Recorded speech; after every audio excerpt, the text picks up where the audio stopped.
I think we're live.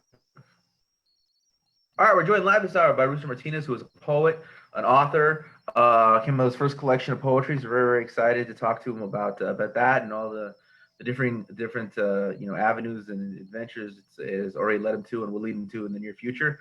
But before we get into that, Rooster, can you tell us how did you get in? When did you start first writing poetry? Poetry for me started probably, I've always just been a creative kid. So I was writing, I was drawing, I was really good at entertaining myself. So just kind of always had scraps of paper and things to draw or apply my imagination to. I started taking it more seriously, I guess, in eighth grade, writing songs and poems and not sure what to do with them. But around 2010 was when I actually started getting into the poetry slam scene here in San Antonio, uh, religiously every Tuesday downtown San Antonio, and kind of found my tribe of like-minded people and fell in love with sharing words and crafting poems and being completely bonkers as the San Antonio poetry scene and was at the time. Um, and since then, it's kind of just taken me on this long, kind of about 10-year trajectory. Um, I've the spoken word and slam poetry has taken me all over the country, performing in competitions and national poetry slams, touring. A lot of this stuff I did before I even had my first book. But then around 2015, 2016, I joined the MFA program, MFA program at Our Lady of the Lake, and started kind of looking more towards craft and trying to gain access into that academic and publishing literary world. And now it's kind of brought me here to where I have my first book, A Saint for Lost Things, out on Alabrava Press. Very excited about that, and I'm excited to be here. Oh, you're on mute. I muted myself there. All right. Yeah, I'm really excited to talk about your book and what's coming next with that. But before we get into that, a lot of what we're trying to do here is gather some like oral histories of different places and scenes. So can you tell us a little bit more about the venues that you frequented when you first started getting involved in poetry? Yeah. Puro Slam is San Antonio's only nationally recognized poetry slam. They happen every Tuesday. Well, they did happen prior to COVID. Every Tuesday at around 10 p.m. at a local bar. For a long time, when I first started, they were at this bar called On the Half Shell Oyster Bar in downtown San Antonio, and it was a really kind of interesting time for me because I had recently gotten my undergraduate's degree. I was just kind of a lost person. And I walked in, the vibe was fantastic. It's kind of a dingy bar, but with amazing artwork all over the place. And I fell in love with it immediately. As soon as I don't know, maybe got like three poets in, I was like, I want to do that forever. Um, the venue, we were there for maybe about 2 to 3 years when gentrification of downtown kind of started being more of a thing, and the building got bought out by CBS. So we were homeless for a little bit. And then since then, Puro Slam was kind of just moving from bars around the city trying to find a home.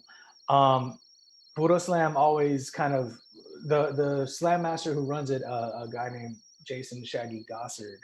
Uh, he when he kind of started running it for the last 20 years, um, his sort of idea behind a poetry slam is that it should be the complete opposite of Barnes and Noble readings or coffee shop readings.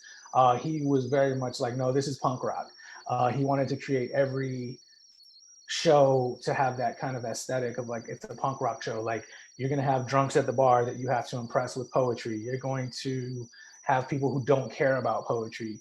And it's your job to entertain them, and it's your job to be worthy of their attention. And that was a big thing for me when I first started, because you develop as a writer and you start getting things out for publication, something you have to deal with quite frequently is rejection. And Puro Slam really helped early on developing my thick skin to rejection, because it's a very rambunctious crowd, a very loud and at times obnoxious crowd, and if they don't like you, they'll boo you off stage. They have no qualms about doing that. So you learn, like, look, I gotta get people's attention. I need to be dynamic. I need to perform better. I need to do a lot of things that you maybe poets who kind of just begin and stay on the page don't learn, or take a lot longer to learn. I learned that pretty quickly on. But yeah, it was always bars. I started the Blah Blah Blah Poetry Spot in 2012, which was just another sort of open mic, but kind of maintained that aesthetic of like rowdiness and energy. And we were in like a pizza spot. We were in a vodka bar. For a while now, we've been on the St. Mary's Strip, just at some bars there, and we do it for the people. I always felt, or every Budo Slam taught me that there's, I don't know, something very endearing and earnest and maybe potent, I would say, about getting everyday people, like people who hated poetry in high school, people who hate poetry now, or just can't even think about poetry in any sort of meaningful sense in their lives, to come out, shut up, and actually care about it. Like that is magical, and it's something very, very important. And I kind of always felt that way since then. So yeah. So can you share with us, poem? So I'll share kind of two poems real quick. From A Saint for Lost Things. A lot of this book deals with place in San Antonio. A lot of it deals with the change that's happening in San Antonio. A lot of people are starting to move here, and things are starting to get gentrified. But it's still a very Mexican American heavy city. So it kind of deals with that kind of meandering through as things change, and how I kind of observe a lot of that. So this first piece is called I Use Chapsticks Very Well.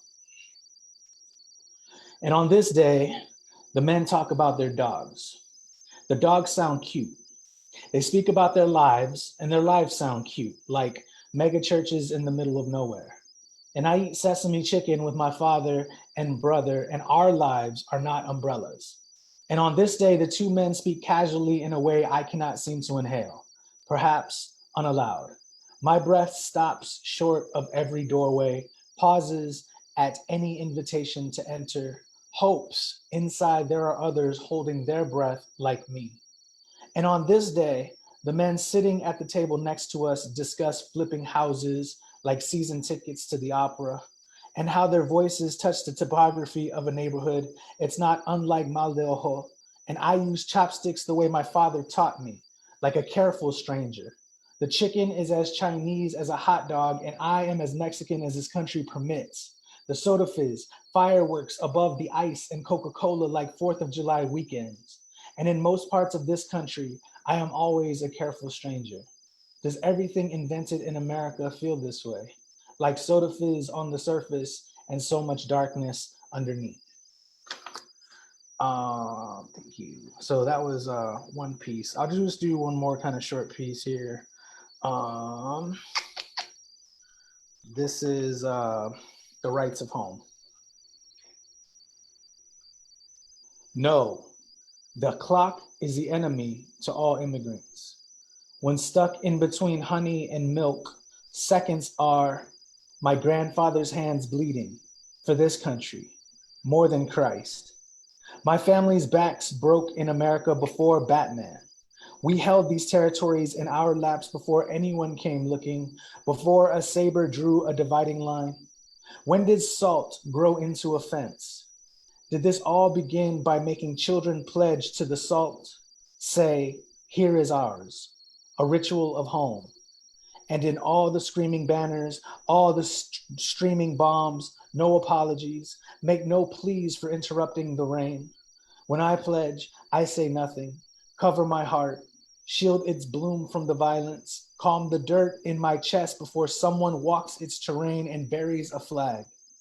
I look up most nights and wonder who drew the constellations, who looked up into all that space and said, there is the line. Now swear by it.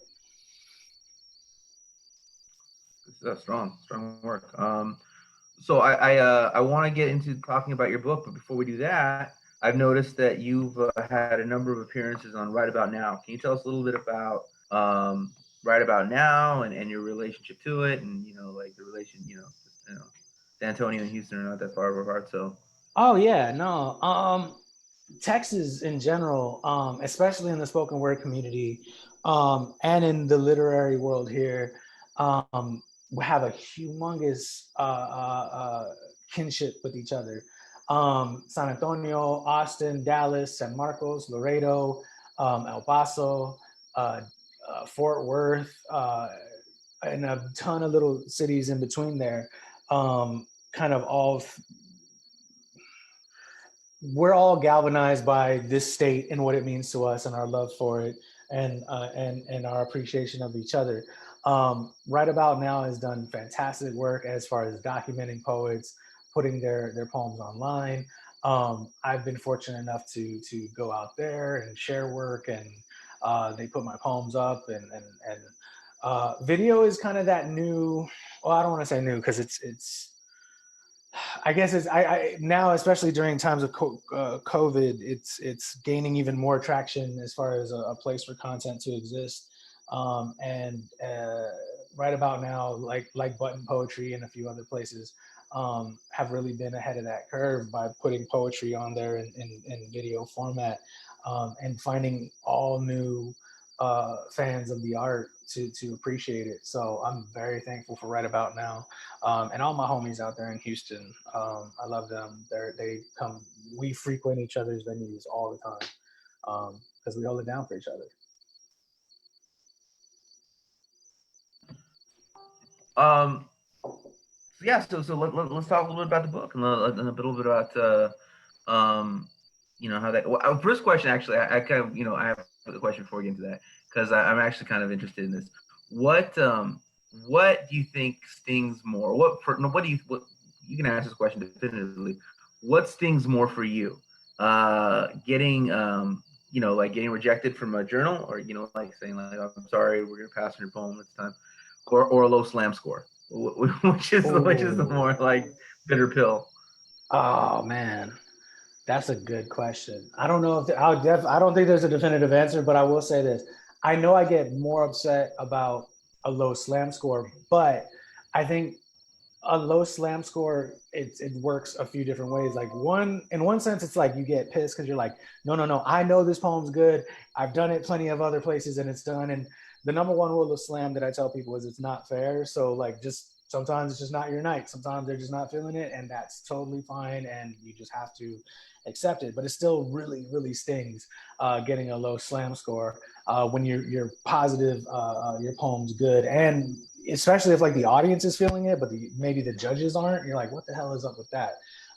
But there's also this sort of instant feedback that happens where there has, especially when I started, where, and I guess to this day a little bit too, where you'll write a poem and you feel like, oh, this is great, and you're employing all your tricks, and you think like, yes, this is the one, this is gonna hit, and you go out and as you're reading it, you can just feel it bombing, and you get low slam scores, and you're like, yeah, that's about right.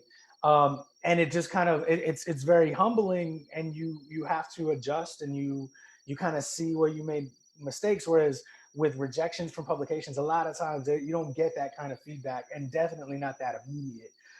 So it's always it's in the moment, in front of people, getting kind of that negative scores stings a little bit more than just an email from someplace.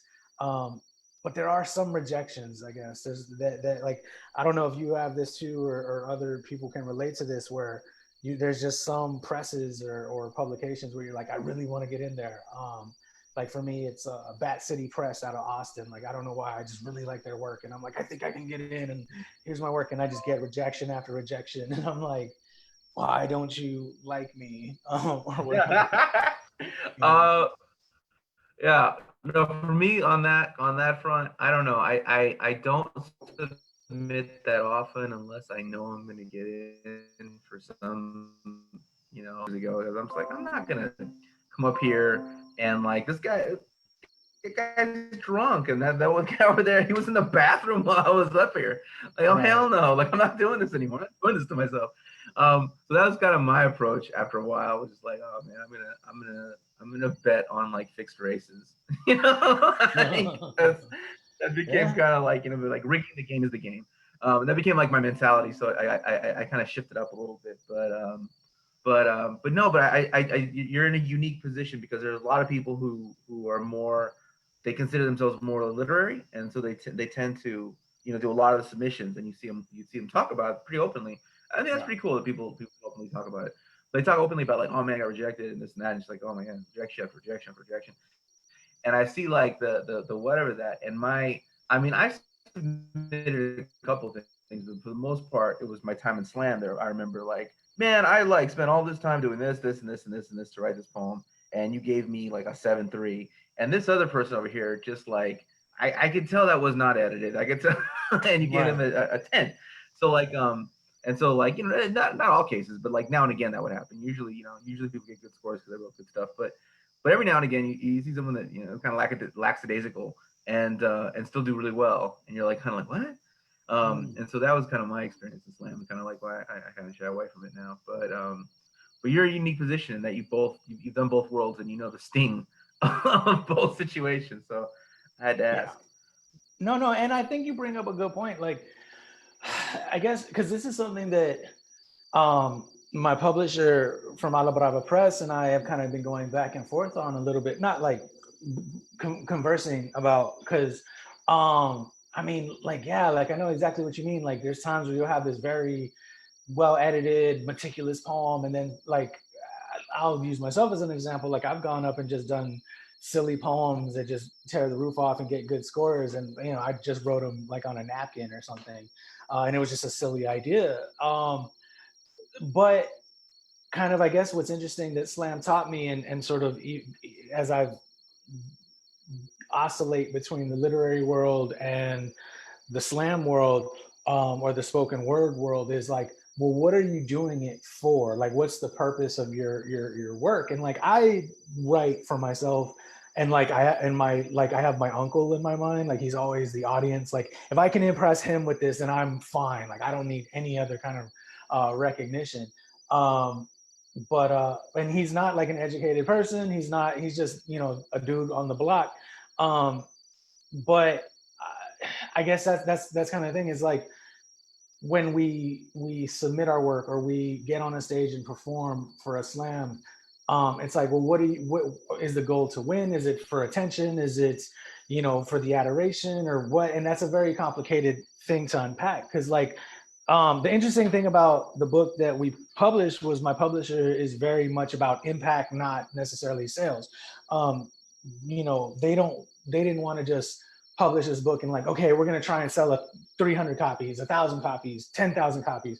They're like, no, we're going to put 150, but we're going to create a product that people really cherish and appreciate and really want it. Like, not just put it on their shelf with all the other books that they have, or maybe read it once and don't return to it. We want it to be something that they really cherish. And I love that idea, because it was like, yeah, impact over money, impact over, just that over marketing strategies, and trying to be like, oh, please buy my book, buy my book. Once they're gone, they're gone, and it's on to the next project. And I think I kind of like that mentality a little bit more. Yeah, can you expand upon what is meant by impact over sales or over heavy production? Well, so here, this is something, and before you mute yourself, let me kind of toss a question back to you, because this is something I always kind of think about. Like, who's the most famous poet you know, and then how many average day to day people know who that is? You know what I mean? Most And famous alive right now? whomever, it really kind of doesn't matter. All right, okay. Most famous, just poet in general. Probably I'll go with, I'm gonna say Ginsberg. Probably the most Okay, and how many everyday people do you know could like quote Ginsburg? Or could like, quote Ginsberg. yeah, just like say like, oh, like let me quote the intro to Howl. Like it's a like just day to day people. It's a Hard to small say. list, Probably like one out of 428. right? Well, Yeah, that's and like a, I think we get this weird. I think but poetry I've heard does. the name Ginsberg. I'll go one out of 80. Sure, but how many people can quote a Justin Bieber song or whatever? You know, like No, and I and agree. I and, agree. I and agree. yeah, and like it's not to say like poets should be Justin Bieber or be more commercial or something. I just think it's a question that we don't talk about enough. You know, like what is the goal of publishing and putting this out in 2020? Like when we have the internet and when we have Zoom meetings, like this is a great platform that you have going on right here. You know, like you get to meet poets that, like, I think you had mentioned before, like you had no relationship with to prior, and now it's like, hey, like it's almost like I'm featuring in your house, like rather than like old antiquated models where poets would travel, tour, come out of pocket, live in hotel rooms, and come home with, they're lucky if they have a little bit of money to live. And I don't know, like, so when I say impact, it's like let's look at poetry in terms of what it does for culture outside of poetry, just everyday people. Like, I would like someone to look at a poem of mine and many people, I guess, to see it and, I don't know, have a line or something resonate with them in a way that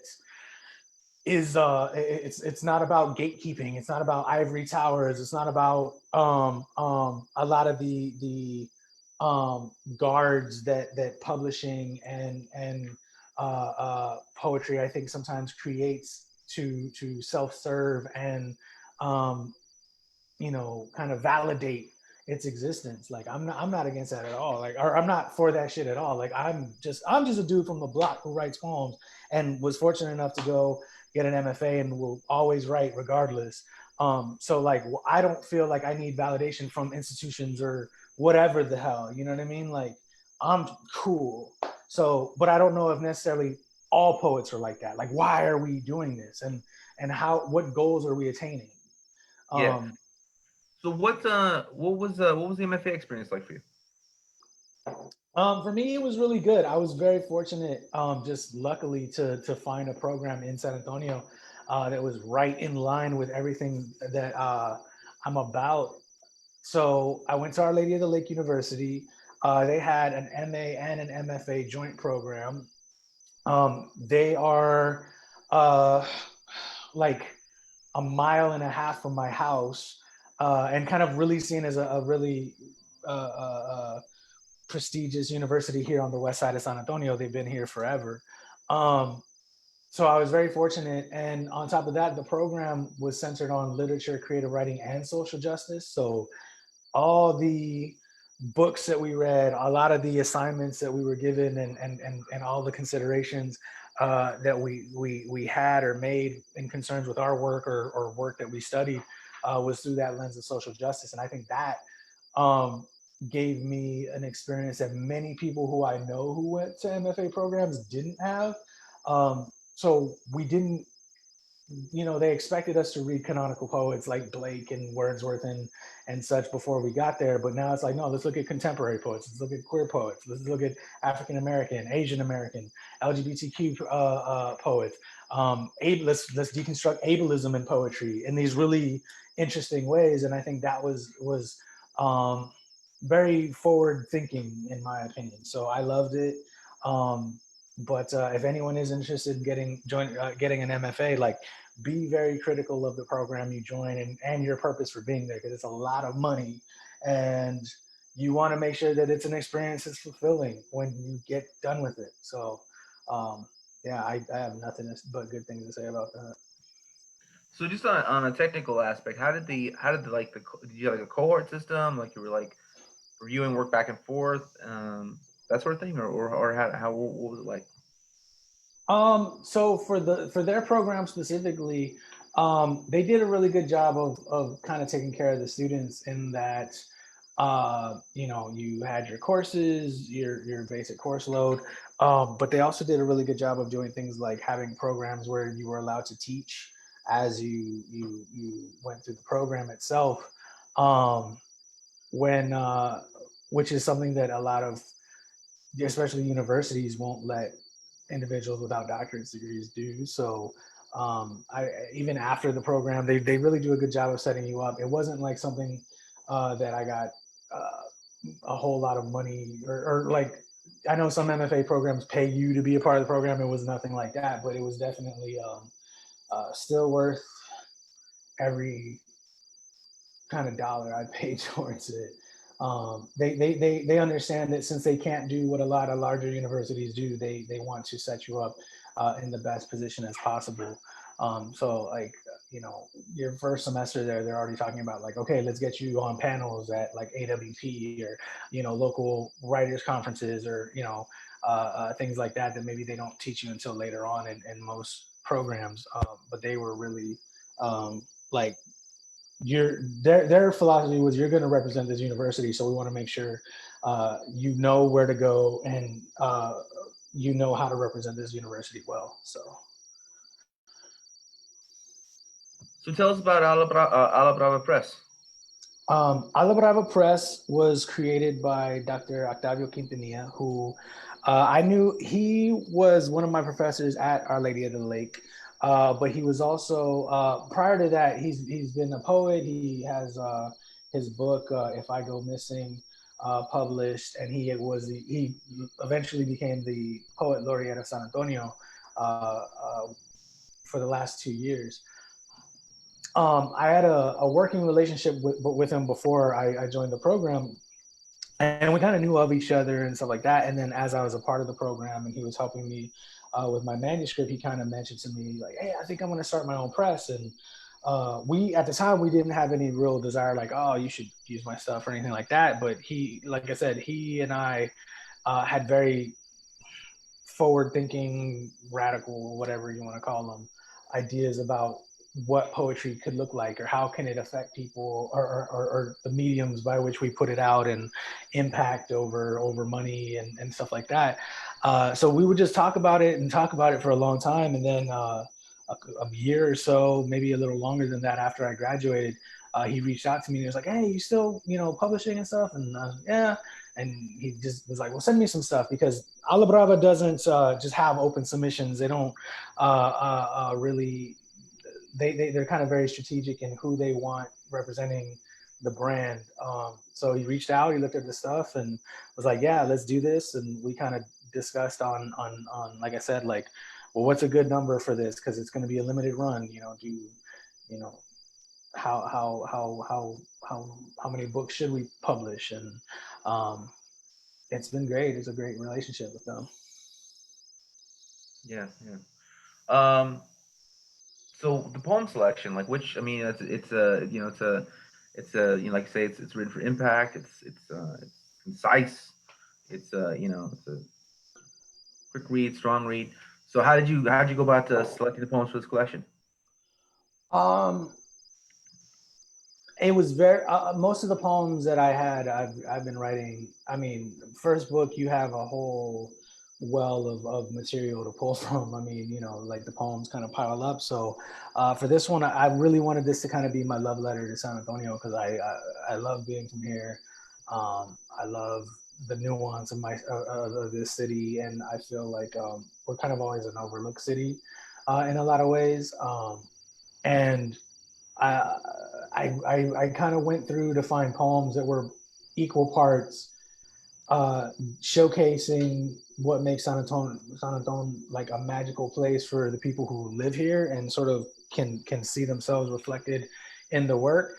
And then also poems that were kind of like a fuck you to like gentrifiers or transplants, or some of the things that we're kind of dealing with, racists, things like that, to just kind of be like, hey, like, this is a cool city to live in and to find yourself and stuff like that, but it's still a city with a dominant culture, kind of like New Orleans, or Miami, or places like that, where people who move here adapt to it and are changed by it. So it's kind of like a welcoming, but also like a you know, kind of learn a little bit about the details about what it's like to live here.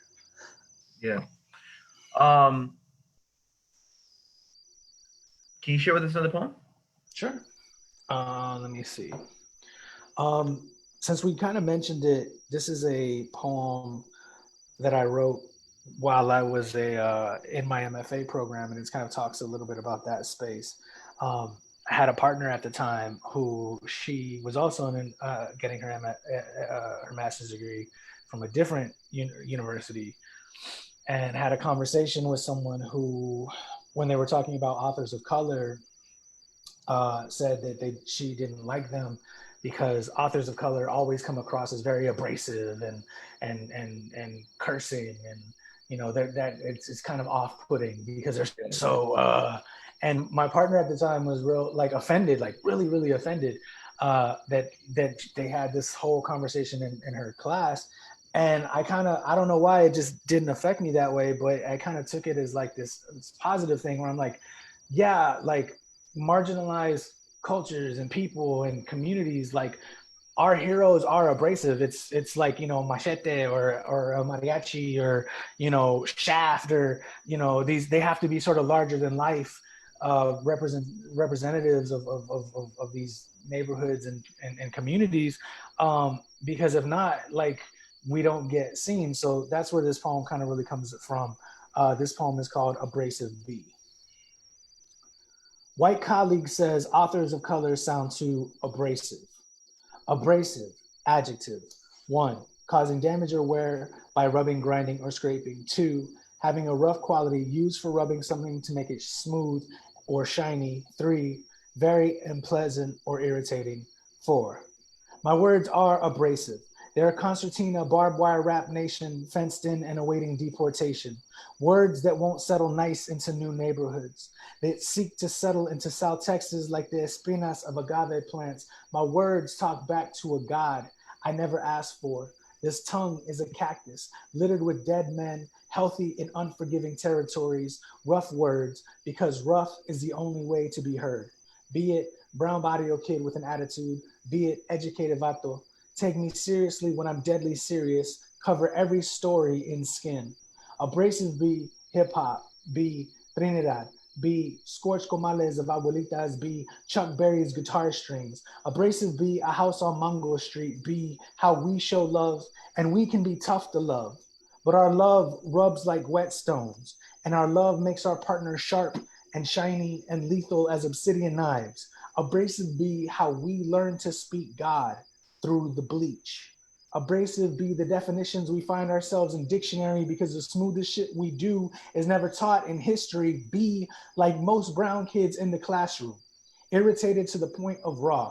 Be all I have, an unacknowledged history, an attitude to scrape by, and a peace sign in my pocket for the day I can pull it out and it not be a middle finger. And I brandish my middle finger because I buried my index next to the triggers I refuse to pull on my own people or other brown people, or to soldier for a country that would still see me killed stateside by police sworn to serve and protect me. So yes, ma'am, sure, you're right. Brown B, too brown. Exotic, too immigrant. Mexicano, accent marks too loud for quiet bookshelves. But if we apologize for the slaughterhouse this country made of our mouths, are we heard before we're screaming? Yeah. Fantastic. So, I've had the opportunity to interview some of you. You and I, we were at a reading together. I don't know if we actually. I don't think we actually. I don't know if we caught each other's thing. I just saw you at the after party on the other side of the table because I remember you from that. But we were at a Verso Frontera together. Yeah. And I remember getting the invitation from Octavio, and I thought it was in San Antonio because I see he's a San Antonio Poet Laureate. I see it's at it's at Our Lady of the Lake, and I just make these assumptions. So I'm like, okay, well, my dad lives in Dallas. I'll just go fly in, hang out with my dad. We'll take like a 3-4 hour drive to San Antonio. It'll be nice. That's a good amount of bonding time. Yeah.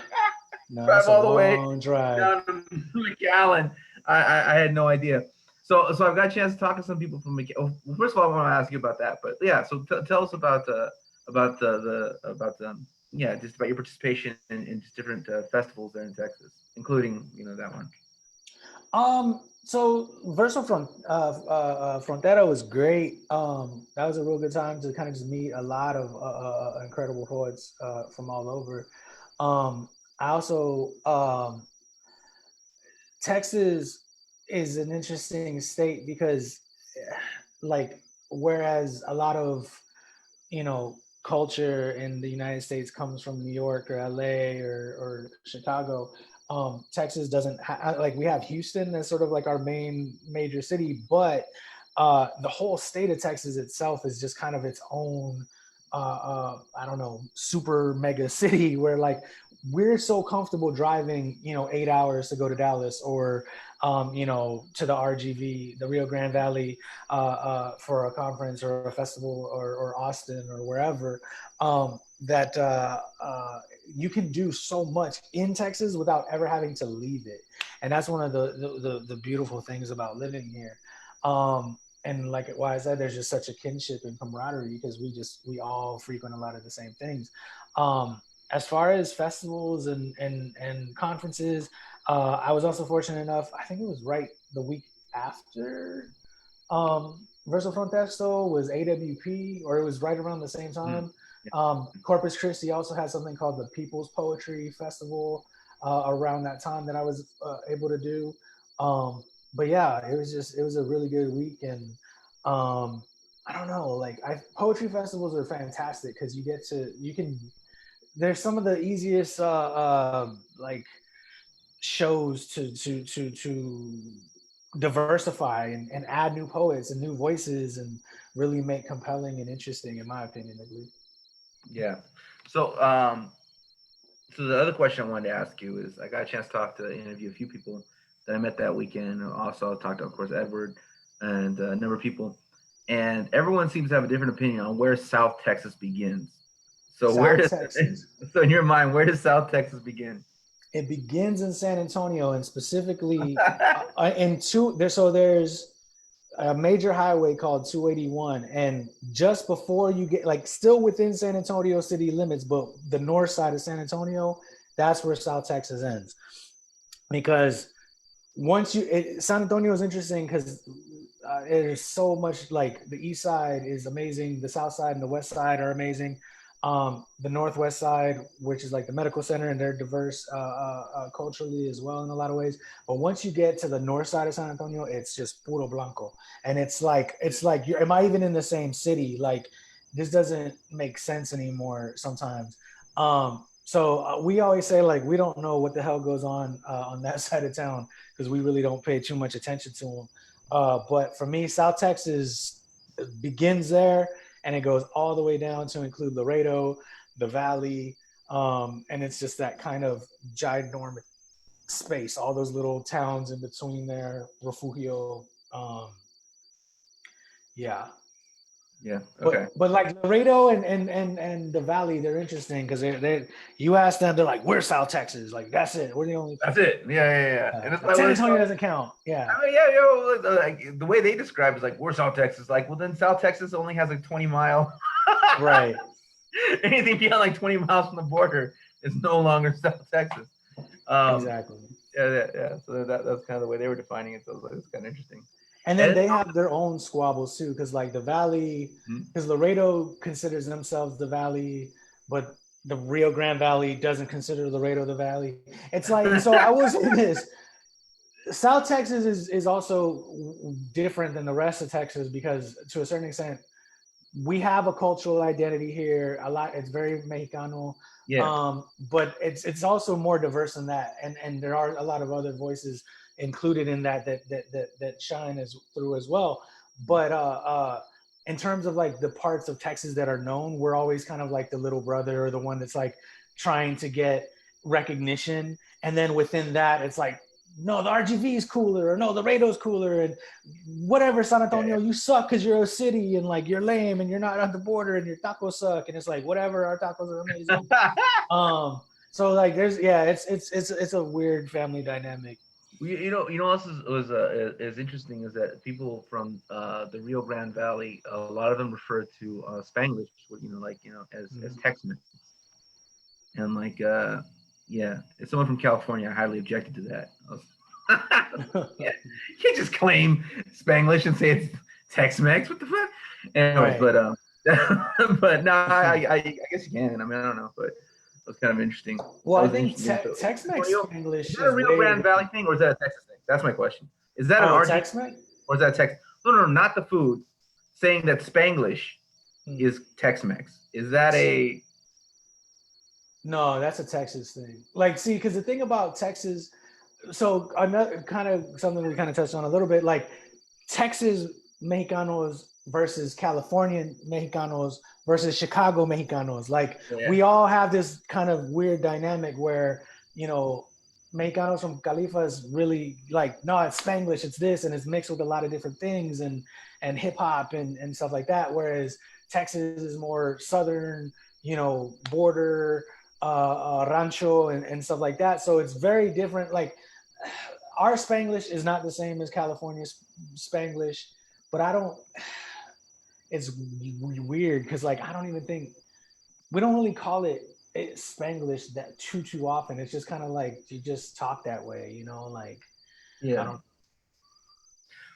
I mean, I don't know. I mean, people are free to do what they want. I mean, it's kind of funny. Everyone, I hear, I've gotten a lot of like Texas, people talking about Texas and how proud they are of Texas, and that's cool, But I'm not gonna say anything. Oh, I know. No, I get it. Like it's a thing. I know. Yeah, and it's Yeah. like Well, I mean, it's I'm just saying, okay, in Texas, they call Mexican food Tex-Mex, and in New Mexico, they call it New Mexican food. In California, we call it Mexican food because, right, yeah. right. So well, like here, I mean, it's Tex-Mex, but it's Tex-Mex because in Mexico, they hate us calling it Mexican food, Yeah, and yeah, they're yeah. right there.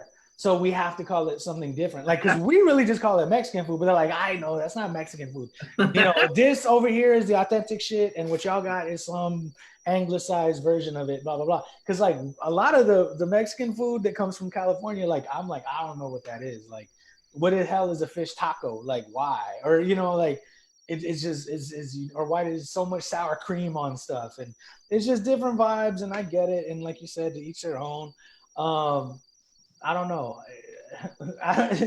There's that sort of like drive for supremacy or to be the big brother in the conversation, from all different communities, but yeah, we just all got our own weird ways, and we all love each other. And it's all in good fun.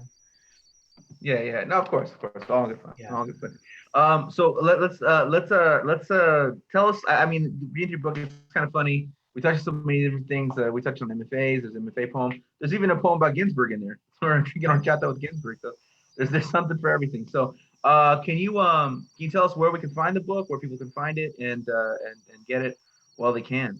Yeah, so it's very simple. Alla Brava Press is taking orders one of two ways. One through Venmo. All you have to do is go at Alla Brava Press, one word, through Venmo for $15. You get a copy of the book signed and mailed to you. No additional fees. Just whenever you send the money, be sure that you also attach your address to the message that you send them. The other way is through PayPal. And the way you get it through PayPal is by sending $15 to 2 seconds. I have it here. It is Octavio Quintanilla at Hotmail. Yes. Oh no, I'm sorry. Scratch that. PayPal is O Quintanilla, one word, at hotmail.com. So same thing, $15, and where you would like it sent to gets you a copy of the book. Again, limited edition, so they are numbered, they are signed. Hope people enjoy them. Like, Yeah, yeah, yeah. All right, cool. Well, excellent, excellent. I really appreciate you spending this time with us, Rooster, and I wish you nothing but continued success. dude, thank you so much for having me, man. Enjoy the rest of your day. Yeah, you too. Yeah, yeah. Stay safe.